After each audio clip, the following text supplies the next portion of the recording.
झी5 आजच सबस्क्राईब करा आणि पहा तुमचे आवडते शोज। तू काळजी घे, मला प्रियाकडे जायचंय। प्रीतम,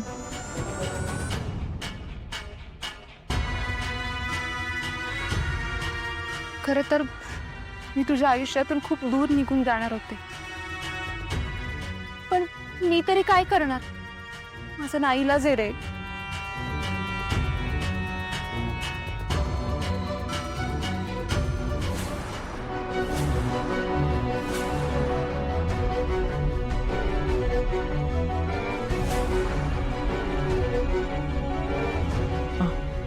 येतो।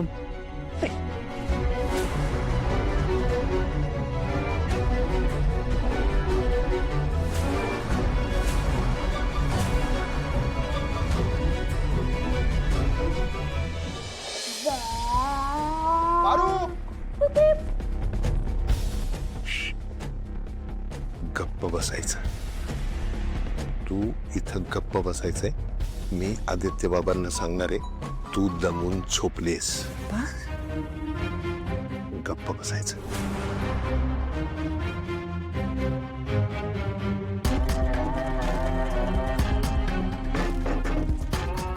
अरे आदित्य बाबा, तुम्ही आता ह्या वक्ताला काही काम होतं का? हाँ, ऍक्च्युली पारूला भेटायचं होतं। पारू नाही आहे का घरी? नाही नाही, ते काय झालंय, पारू दमून झोपली। अच्छा, झोपली आहे का? नाही म्हणजे तुम्ही म्हणत असाल तर उठू का तिला? नाही नाही नाही, नको नको, उठू नका। ती ऍक्च्युली उद्या गावी चालली आहे ना, त्यामुळे मी म्हटलं भेटून घ्यावं। पारू गावाकडे निघाली हे यांना कसं काय कळलं? मामा, काय झालं? नक्की गावी चालली आहे ना ती उद्या? हा हा, गावाकडे चालली आहे ती, पण खरंच तुमचं काही काम असेल तर उठवतो मी तिला। नको, इट्स ओके, झोपू दे तिला। सॉरी तुम्हाला डिस्टर्ब केलं। Good night.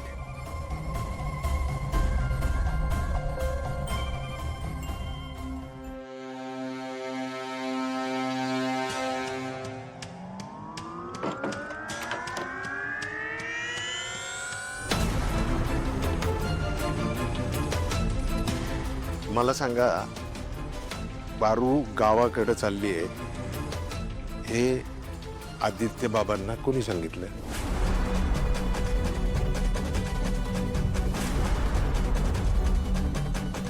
खरं सांगा। मी सांगितलं। तू अरे, तुझ्यामुळं मला आदित्य बाबांबरोबर खोटं बोलावं लागलं। तुला मी सांगितलं होतं ना की पारू गावाला चालली हे सांगायचं नाही म्हणून।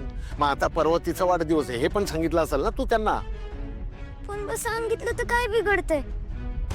आदित्य सर कुठं परकेत आणि तायडीचे तर फ्रेंड आहेत, मग त्यासनी सांगायला पाहिजे की ते परके नाही आहेत, पर ते आपले मालक आहेत आणि आपण त्यांचे नोकर आहोत, हे कायम लक्षात ठेवा। त्यांना आपल्यामध्ये ओढायचं नाही, त्यांच्या मोठेपणाचा गैरफायदा करून घ्यायचा नाही, आणि सगळ्यात महत्वाचं, आपल्यातल्या बारीक सारीक गोष्टी कशाला सांगायच्या त्यांना?